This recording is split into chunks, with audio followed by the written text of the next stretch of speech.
ഈ വിഷമിക്കില്ല ഇങ്ങനെ കമൻസ് കാണുമ്പോൾ കംപ്ലീറ്റ്ലി ഒരു തവണ പോലും വിഷമിച്ചിട്ടില്ല എന്ന്? എനിക്ക് ആകപ്പാടെനിക്ക് തോന്നുന്നു തട്ടിയിട്ടുള്ളത് മുറിവിൻ്റെ സമയത്തുള്ള ഒരു പെട്ടെന്നുള്ള ഭീകരമായിട്ടുള്ള അറ്റാക്ക് എനിക്ക് തോന്നുന്നു 2 ദിവസം എനിക്ക് എടുത്തു വന്ന്. അത് വിഷമത്തേക്കാൾ എനിക്ക് തോന്നുന്നൊരു ഈ എന്ത് സംഭവിക്കുന്നതെന്നുള്ളൊരു മനസ്സിലാവായ്മയാണ് കൂടുതൽ ഉണ്ടായിട്ടുള്ളത്. അത് കഴിഞ്ഞിട്ട് പിന്നെ ഇപ്പം കണ്ടില്ലെങ്കിൽ എന്തോ പ്രശ്നം ഉണ്ടെന്നാണ് എനിക്ക്. അയ്യോ ഇതിപ്പോൾ ആരും ഇപ്പം എന്തോ സംഭവിച്ചില്ല, ആരും ഒന്നും പറയാത്ത എന്താന്നുള്ള സ്റ്റേറ്റിലേക്ക് എത്തിയിട്ടുണ്ട്. അതെ, നെഗറ്റീവ് കമൻസ് ഒന്നും വന്നില്ലെങ്കിൽ അതൊരു നോമായിട്ട് മാറി ഇപ്പോൾ.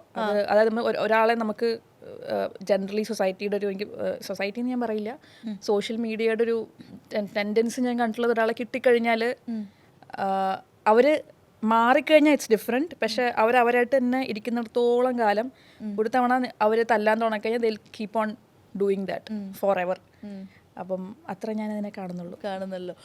ഇതിപ്പോൾ നമ്മൾ അഡൽട്ടായിട്ടുള്ള ഗൗരീൻ്റെ കാര്യങ്ങളാണ്. കുഞ്ഞു ഗൗരിക്ക് ഇത്തരം കാര്യങ്ങളൊക്കെ ഈസിലി ഓവർകം ചെയ്യാൻ പറ്റുന്ന ഒരാളായിരുന്നോ? എനിക്ക് അങ്ങനെ സിറ്റുവേഷൻസ് കുറവായിരുന്നു എന്ന് എനിക്ക് തോന്നുന്നു. അങ്ങനെ ഒരു മോബ് അറ്റാക്ക് ഒന്നും എനിക്ക് ഫേസ് ചെയ്യേണ്ടി, ഭയങ്കര ഇൻട്രോവേർട്ടഡ് ആയിട്ടുള്ള ആളായിരുന്നു. ജനറലി മനുഷ്യന്മാർ ഇൻട്രാക്ഷൻ കുറവായിരുന്നു, ഇപ്പോഴും ഭയങ്കര കുറവാണ്. ഭയങ്കര കുറവാണ്.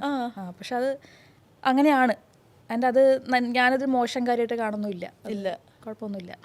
ഈ റീസെൻ്റ്ലി ആണെങ്കിലും ഈ ഇൻട്രോവേർട്സിനെ കുറിച്ചിട്ടൊക്കെ അവരൊരു കോമഡി കഥാപാത്രമാക്കി കാണിക്കുന്ന രീതിയിലൊക്കെ ഒരുപാട് ട്രോൾസും മീംസും ഒക്കെ വരുന്നതായിട്ട് കാണുന്നുണ്ട്. ശരിക്കും അത് റൈറ്റായിട്ട് തോന്നാറുണ്ടോ? ഇല്ല, ആളുകളെ അങ്ങനെ അത്രയും നമ്മൾ ബോക്സ് ചെയ്യേണ്ട കാര്യമുണ്ടോ എനിക്ക് തോന്നുന്നു. ഇപ്പോൾ എക്സ്ട്രോവേർട്ട് ഇൻട്രോവേർട്ട് അങ്ങനെ പെട്ടിക്കകത്താക്കി വെക്കേണ്ട കാര്യമില്ല.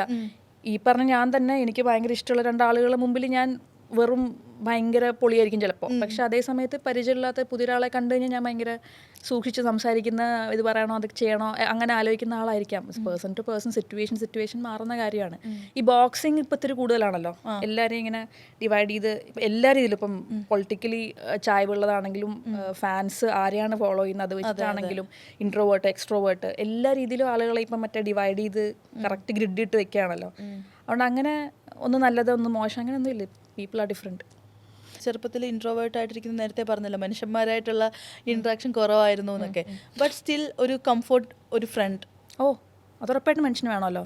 ഒറ്റയ്ക്ക് ഒരാൾക്ക്, ഐ ഡോണ്ട് തിങ്ക് ഒരാൾക്ക് അങ്ങനെ ആരും ഇല്ലാണ്ട് ജീവിക്കാൻ പറ്റുമെന്ന് എനിക്ക് തോന്നുന്നില്ല. ഉറപ്പായിട്ടും ജീവിതത്തിൽ മനുഷ്യന്മാരാണ്. ഞാൻ പറയുന്നത്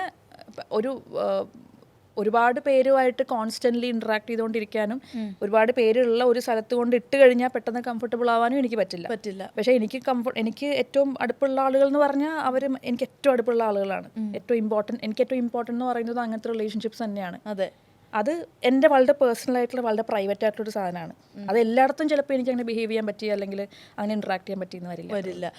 ഈ പറയുന്ന ആ ഒരു കംഫോർട്ട് പേഴ്സൺ, അല്ലെങ്കിൽ ആ ഒരു കംഫോർട്ട് ഒരു ബഞ്ച് ഓഫ് പീപ്പിൾ കാണുമല്ലോ, ഇവർ എപ്പോഴും കോൺസ്റ്റൻ്റ് ആയിരിക്കുമോ? അതായത് ലോങ് ടേം റിലേഷൻ ആയിരിക്കും അവരായിട്ട്?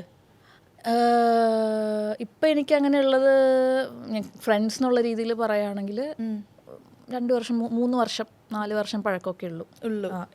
റെഗുലർലി കോണ്ടാക്റ്റ് ഒക്കെ ഉള്ള ആളുകൾ. That might change. ഞാൻ അടിച്ചു പിരിയുന്നല്ല പറയുന്നത്. നമ്മൾ ഓരോ മനുഷ്യന്മാരും മുന്നോട്ട് പോകുമ്പോൾ അവർ ഇവോൾവ് ആയിക്കൊണ്ടിരിക്കുക. നമ്മൾ 2 വഴിക്ക് ചിലപ്പോൾ ഇവോൾവ് ആവും. ചിലപ്പം ഒരു പോയിന്റ് ചെയ്യുമ്പോഴേക്കും അയാളുടെ ജീവിതം കംപ്ലീറ്റ്ലി വേറെ ട്രിപ്പായിരിക്കും, നമ്മുടെ ജീവിതം കംപ്ലീറ്റ്ലി വേറെ ട്രിപ്പായിരിക്കും. അപ്പോൾ ചിലപ്പോൾ നമുക്ക് സംസാരിക്കാനുള്ള വിഷയങ്ങൾ മാറും, ഇൻട്രസ്റ്റിംഗ് ആയിട്ട് തോന്നൂല. ചിലപ്പോൾ അയാളുടെ കുട്ടീനെ കുറിച്ച് തന്നെ പറഞ്ഞുകൊണ്ടിരിക്കണം, ഇപ്പോഴത്തെ ആൾക്ക് അയാൾ വാങ്ങി പുതിയ കാറിനെ കുറിച്ചൊക്കെ പറയാൻ, രണ്ടും കൂടെ ക്ലാഷ് ആവും. ഇങ്ങനെയുള്ള സിറ്റുവേഷനിൽ ഇപ്പോൾ നമ്മൾ 2 വഴിക്ക് പോയെന്ന് വരാം. പക്ഷേ ഈ പറഞ്ഞാൽ കോൺസ്റ്റൻ്റ്ലി എനിക്ക് തോന്നിയിട്ടുള്ളത് ഒരു ഭയങ്കര എംപത്തറ്റിക് ആയിട്ടുള്ള, നമ്മളെ ഭയങ്കരമായിട്ട് മനസ്സിലാക്കുന്ന, നമ്മളെ ബഹുമാനിക്കുന്ന ആളുകൾ ലോങ് ടേം എൻ്റെ ലൈഫിൽ അങ്ങനെയുള്ള ആളുകളാണ് കൂടുതൽ നിൽക്കാമെന്ന് എനിക്ക് തോന്നുന്നു. ഇൻസ്പൈറ്റ് ഓഫ് ഡിഫറൻസസ് ഉറപ്പായിട്ടും അങ്ങനത്തെ ലോങ് ടേം ഉണ്ട്. അതെ. എങ്ങനെയാണ് ഫ്രണ്ട്ഷിപ്പ്? അതായത് ലോ മെയിൻ്റെനൻസ് ഫ്രണ്ട്ഷിപ്പിൻ്റെ ആളാണോ, അതോ കുറേ എഫേർട്സ് എടുക്കുന്ന കൂട്ടത്തിൽ? എന്താണ് എഫേർട്ട് എന്ന് പറഞ്ഞാൽ ഉദ്ദേശിക്കുന്നത്? എഫേർട്ട് ഇപ്പം മേ ബി ചില ഫ്രണ്ട്സ് നമുക്കുണ്ടാവും, നമ്മൾ ഡെയിലി കോണ്ടാക്റ്റ് ഒക്കെ ചെയ്തുകൊണ്ടിരിക്കുന്ന ഫ്രണ്ട്സ്. വേറെ ചിലരുണ്ടാവും, നമ്മൾ ചിലപ്പോൾ ഒരു വർഷത്തിന് 2 വർഷത്തിന് ശേഷം സംസാരിച്ചാലും ലാസ്റ്റ് കോൺവെർസേഷൻ കഴിഞ്ഞ് നെക്സ്റ്റ് ഡേ പോലത്തെ ഒരു വൈബുള്ള ആളുകൾ. ലോ മെയിൻ്റെനൻസ് ആയിരിക്കും. ഡെയിലി ചിലപ്പോൾ കോൾ ചെയ്തുകൊണ്ടിരുന്ന് ഇല്ലെങ്കിൽ, ചിലപ്പോൾ നമ്മൾ ഒരു 1 മന്ത് കണ്ടിന്യൂസ് ഇല്ലെങ്കിൽ ആ ഒരു ബന്ധം മേ ബി ഒന്ന് ഡൗൺ ആവുന്ന ഫ്രണ്ട്സ് ഉണ്ട്. അപ്പോൾ എങ്ങനെയാണ് ഒരു എഫേർട്ട് എടുക്കേണ്ട കൂട്ടത്തിൽ? എഫേർട്ട് എന്ന് പറഞ്ഞാൽ നമ്മൾ മറ്റേ ആളെ ഓർത്തുകൊണ്ടിരിക്കുന്നുണ്ടെന്നാണല്ലോ. So that says a lot. നമ്മളെ കൂടെ ആൾ ഓർക്കുന്നതുകൊണ്ടായിരിക്കും ചിലപ്പം 2 ദിവസം കൂടുമ്പോൾ അല്ലെങ്കിൽ ആഴ്ച ഒരിക്കൽ ഹലോ എന്ന് പറയുന്നുണ്ടെങ്കിൽ ആ ആൾ നമ്മളെ ഓർക്കുന്നുണ്ട്, നമ്മളെന്താ ചെയ്യുന്നതെന്ന് ഓർക്കുന്നുണ്ട്, നമ്മൾ വേറെ പ്രശ്നങ്ങളൊന്നും അവിടെ ഇല്ലല്ലോ എന്നൊരാൾ ഓർക്കുന്നുണ്ടെന്നുള്ളതിൻ്റെ പ്രൂഫാണ്. അയാൾ എപ്പോഴും നമ്മളെ ടെക്സ്റ്റ് ചെയ്യുന്നുണ്ട്, എപ്പോഴും വിളിക്കുന്നുണ്ട്. സോ അതെനിക്ക് ഇമ്പോർട്ടൻ്റ് ആണ്. എന്ന് വെച്ചിട്ട് വർഷത്തിൽ ഒരിക്കൽ കാണുമ്പം നമ്മൾ വർത്തമാനം പറയുന്ന ആളുകൾ ഇല്ല എന്നല്ല, അല്ല. പക്ഷെ ഏറ്റവും അടുത്ത ആളുകളായിട്ട് എപ്പോഴും എനിക്ക് തോന്നുന്നത് ഈ പറഞ്ഞ പോലെ ഇടയ്ക്കിടയ്ക്ക് വന്നിട്ട് തോണ്ടി നോക്കുന്ന ആളുകളാണ് നമ്മളെപ്പോഴും ഓർക്കുന്നതും. അത് ഭയങ്കര ഇമ്പോർട്ടൻ്റ് ആണെന്ന് ഞാൻ വിശ്വസിക്കുന്നു. അതെ, അങ്ങനെയുള്ളവരോടത്താണ് കൂടുതൽ ഞാനും അത് ശ്രദ്ധിക്കുന്ന ഒരാളാണ്. എനിക്കൊരാളെ ശരിക്കും എനിക്ക് ഒരാളെ കൂടെ കൂട്ടാൻ താല്പര്യം ഉണ്ടെങ്കിൽ ഇടയ്ക്കിടയ്ക്ക് ഞാൻ പോയിട്ടൊന്ന് തോണ്ടി ഇങ്ങനെ ഹലോ അല്ലേ, എന്തുണ്ട് വിശേഷം, എന്താ പരിപാടി, അതിൽ ആ ഒരു ഭയങ്കര സ്വീറ്റ് ആയിട്ടുള്ളൊരു ജെന്യുവൻ ജസ്റ്റർ ആയിട്ട് എനിക്ക് തോന്നുന്നു. എന്താണ് ഒരു ഷോയിങ് ലവ്, അത് ഏത് രീതിയിലാണ് യൂഷ്വലി? പേഴ്സൺ ടു പേഴ്സൺ മാറും. ഓരോ ആളുകളുമായിട്ടും ഉള്ള നമ്മുടെ ബന്ധം വേറെയാണല്ലോ. ചില ആളുകൾ നമ്മൾ ഈ പറഞ്ഞ പോലെ ഭയങ്കര കളിയാക്കിക്കൊണ്ടായിരിക്കും ചിലപ്പോൾ നമ്മൾ സ്നേഹം കാണിക്കുന്നത്. അയാളോടുള്ള ബന്ധം അങ്ങനെയായിരിക്കും. ഒന്ന് പറഞ്ഞാൽ രണ്ടാമത്തേന് ചുമ്മാ താറ്റിക്കൊണ്ടിരിക്കും, വാ തുറന്ന താട്ടിലായിരിക്കും. ക്ലോസ് ആയിട്ടുള്ള ഒരു സർക്കിൾ, അങ്ങനത്തെ സിബ്ലിംഗ് പോലത്തെ ബന്ധമുള്ള ആളുകളുണ്ട്. ചില ആളുകൾ ഭയങ്കര മണിക്കൂറുകളോളം ഇങ്ങനെ അപ്പം ചിലപ്പം നമ്മളെ സംസാരിക്കാൻ വിടുന്ന ഒരാളായിരിക്കില്ല, അയാൾ ഇങ്ങനെ സംസാരിച്ചുകൊണ്ടിരിക്കും. അയാൾക്ക് കേൾക്കാൻ ഒരാളായിരിക്കും വേണ്ട, പക്ഷെ അയാൾ കേൾക്കാൻ വേണ്ടിയിട്ട് അയാൾ ചൂസ് ചെയ്ത് നമ്മളെയാണെന്നുള്ളതായിരിക്കും നമുക്ക് സന്തോഷമുള്ള കാര്യം. അയാൾ ഇങ്ങനെ ആ സമയത്ത് ചിലപ്പോൾ ഞാൻ ഭക്ഷണം ഉണ്ടാക്കും, ഫോണിങ്ങനെ സൈഡിൽ ഇങ്ങനെ ഫുഡ് ഉണ്ടാക്കുന്നുണ്ടായിരിക്കും, എല്ലാ കാര്യം നടത്തും. അങ്ങനെയുള്ള ബന്ധങ്ങളുണ്ടാവും. അപ്പം ഓരോ പേഴ്സൺ ടു പേഴ്സൺ അവർക്ക് എന്താണോ ആവശ്യം, നമുക്ക് എന്താണോ കൊടുക്കാൻ പറ്റുക, അതിനനുസരിച്ചാണ് ബന്ധങ്ങൾ മാറുക. അല്ലാണ്ട് ഫിക്സഡ് ആയിട്ട് ഇതാണ് ഇങ്ങനെയാണ് ഞാൻ സ്നേഹം കാണിക്കുന്നത്, അതെനിക്ക് വർക്കാവില്ല ഇല്ല. അതെ, ഓരോ കംഫർട്ട് സോണിൽ ഓരോ ആളുകൾ മാറും. ആളുകൾക്ക് എന്താണ് വേണ്ടത്, നമുക്ക് എന്താ കൊടുക്കാൻ പറ്റുക. അതെ, ഒരു ഗുഡ് ലിസണർ ആണല്ലേ? അതെ, സംസാരത്തിനേക്കാളും എനിക്ക് തോന്നുന്നു കേൾവിയാണ് കൂടുതൽ. അത് ശരിക്കും പറഞ്ഞാൽ ഭയങ്കര നല്ലൊരു ക്വാളിറ്റിയാണ്. അത് കേട്ടോണ്ടിരിക്കാൻ ഒരാളുണ്ടെന്നുള്ളത് ഭയങ്കര സന്തോഷമല്ലേ? അത് കേൾക്കുന്ന ആൾക്ക് നല്ലതെന്ന് എനിക്ക് തോന്നുന്നുണ്ട്.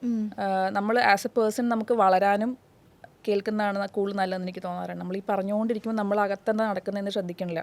പുറത്തേക്ക് സംസാരിക്കരുതെന്നല്ല പറയണേ, പക്ഷേ നമ്മൾ കൂടുതൽ കേൾക്കുന്ന ഒരാളാണെങ്കിൽ നമ്മുടെ ബ്രെയിനകത്ത് ഫുൾ ടൈം നമ്മളാരാണ്, അപ്പുറത്തുള്ള ആളാണ്, അതിനെക്കുറിച്ച് കുറച്ചുകൂടി ചിന്തിക്കാനും നമ്മൾ ആസ് എ പേഴ്സൺ ബെറ്റർ ആവാനും ലിസണിങ് ഭയങ്കര ഇമ്പോർട്ടൻ്റ് ആണ്.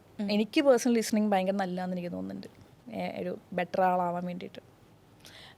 ഈ പറഞ്ഞ പോലെ ഫാമിലിയിലോട്ട് വരുവാണെങ്കിലും ഈ പറയുന്ന പോലെ തന്നെ ഗൗരീൻ്റെ ഒരു കംപ്ലീറ്റ് ഒരു ഫാമിലി ഓറിയൻറ്റഡ് പേഴ്സൺ ആണോ? വീട്ടിലിരിക്കുന്ന ആളാണ്. ഈ ഫാമിലി എന്ന് പറഞ്ഞാൽ എനിക്ക് ഫാമിലി എന്ന് പറഞ്ഞാൽ ബ്ലഡ് റിലേഷൻ മാത്രമാവണമെന്നില്ല. ഈ പറഞ്ഞ പോലെ എനിക്ക് ഏറ്റവും അടുപ്പുള്ള ആളുകളും എനിക്ക് ഫാമിലി തന്നെയാണ്. എൻ്റെ വീട്ടിലെ പട്ടിയും പൂച്ചയൊക്കെ എനിക്ക് ഫാമിലി തന്നെയാണ്. അതെ. അപ്പം ഉള്ളിൽ സ്പെൻഡ് ചെയ്യാനാണ് ഇഷ്ടം. പുറത്ത് ഭയങ്കര എന്താ പറയുക, ശബ്ദവും ബഹളമൊക്കെ ഉള്ള സ്ഥലങ്ങളിൽ പോയിട്ട് സ്പെൻഡ് ചെയ്യുന്നതിനേക്കാളും കൂടുതൽ ഫിസിക്കലി എഫേർട്ട് ഇട്ട് സ്ഥലങ്ങളിൽ പോവുക, കാര്യങ്ങൾ ചെയ്യുക എന്നുള്ളതിനേക്കാളും കൂടുതൽ ഏറ്റവും ഫെമിലിയർ സ്പേസിൽ ഇരിക്കാൻ തന്നെയാണ്. ആ ഒരു ഹോമാണ് ഫാമിലി അല്ലേ? നമുക്ക് ഫെമിലിയർ ആയിട്ടുള്ള, നമുക്ക് സേഫ്റ്റി തരുന്ന, കംഫർട്ട് തരുന്ന അതാണ് എൻ്റെ family. That can be living and non living things. ഒരു മുറിയായിരിക്കാം, ഒരു വ്യക്തിയായിരിക്കാം, ഒരു ഭക്ഷണമായിരിക്കും, ഇതെല്ലാം ആ ഒരു കംഫർട്ട് തന്നെയാണ് ഞാൻ ഫാമിലി എന്ന് വിളിക്കുക. തരുന്ന എല്ലാത്തിനെയും ഞാൻ ഫാമിലി എന്ന് വിളിക്കും. അപ്പോൾ എനിക്ക് ഫീൽ ചെയ്യുന്നത് കാര്യം എന്ന് വെച്ച് കഴിഞ്ഞാൽ, ഇപ്പം ഗൗരീൻ്റെ വീട്ടിൽ വന്നാൽ പോലും ഓരോ ഇൻഡിവിജ്വൽ, ഇപ്പോൾ ഒരു കുഞ്ഞൊരു ടീപ്പോ ഇരുന്നാൽ പോലും അതിനോടും ഒരു അറ്റാച്ച്മെൻ്റ് ഉള്ള കൂട്ടത്തിലാണ്.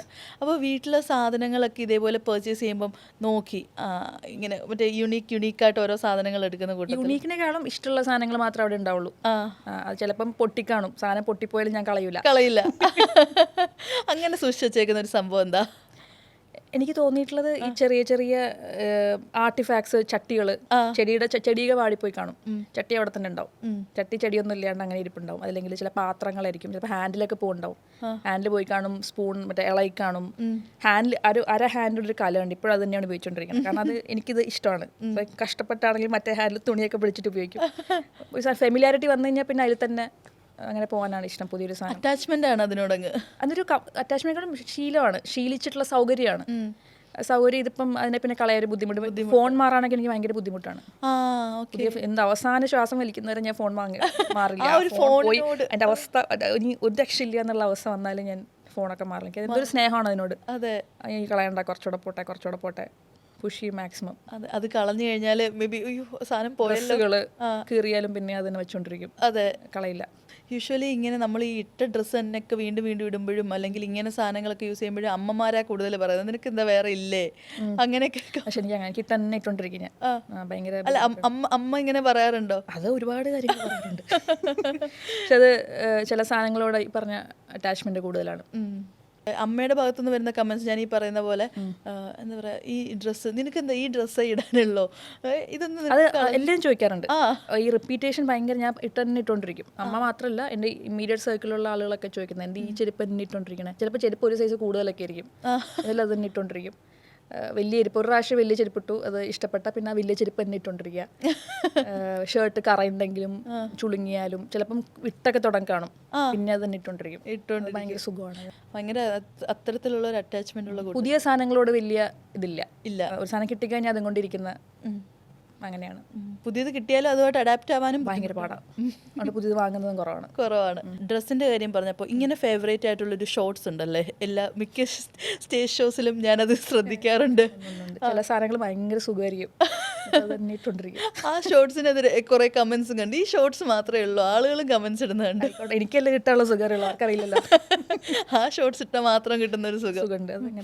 ഈ കമന്റ്സ് ഇത് എപ്പോഴെങ്കിലും ചിരിച്ചു പോയിട്ടുണ്ടോ ഏതെങ്കിലും കമന്റ്സ് വായിച്ചു? ഒരുപാട് ഞാൻ ചില ആളുകളുടെ പ്രൊഫൈലിൽ കയറി നോക്കും, അത് ഭയങ്കര കോമഡി പ്രൊഫൈലായിരിക്കും. അത് ഭയങ്കര വീര്യമായിട്ട് കമൻ്റൊക്കെ അടിച്ച് കയറി കഴിഞ്ഞാൽ മറ്റേ പിങ്ക് ഹാർട്ട് പറക്കുന്ന റീലൊക്കെ ഇട്ടിട്ട് അങ്ങനത്തെ ആളുകളായിരിക്കും. പക്ഷെ അവർ കമൻറ്റ് സെക്ഷനിൽ വന്നിട്ട് ഭയങ്കര വീരശൂര പരാക്രമിയായിട്ടുള്ള പരിപാടിയൊക്കെ ഉണ്ട്. ഭയങ്കര രസമാണ്. ഇവരുടെ പ്രൊഫൈൽസ് കാണാൻ ഭയങ്കര രസമായിരിക്കും. പ്രൊഫൈലിൽ പൂക്കിയായിരിക്കും, ഭയങ്കര രസമായിരിക്കും, മൊത്തം പൂക്കിയായിരിക്കും. പിങ്ക് കവിളിലൊക്കെ പിങ്ക് കൊടുത്തിട്ട് നല്ല വലിയ മീശ സാധനമൊക്കെ ഉണ്ടാവും, നല്ല പിങ്ക് കൊടുത്തിട്ട് മറ്റേ ബാക്കിൽ പൂക്കളൊക്കെ ആയിട്ട് നിൽക്കും. പക്ഷെ ഇവിടെ വന്നിട്ട് ഭയങ്കര വീരശൂര പരാക്രമി വർത്തമാനമായിരിക്കും. ഭയങ്കര ഇൻട്രസ്റ്റിംഗ് അവിടെ പ്രൊഫൈൽസ് കാണാൻ. ഫേസ്ബുക്കിലാണോ ഇൻസ്റ്റയിലാണോ? ഫേസ്ബുക്കിൽ നോക്കാറില്ല.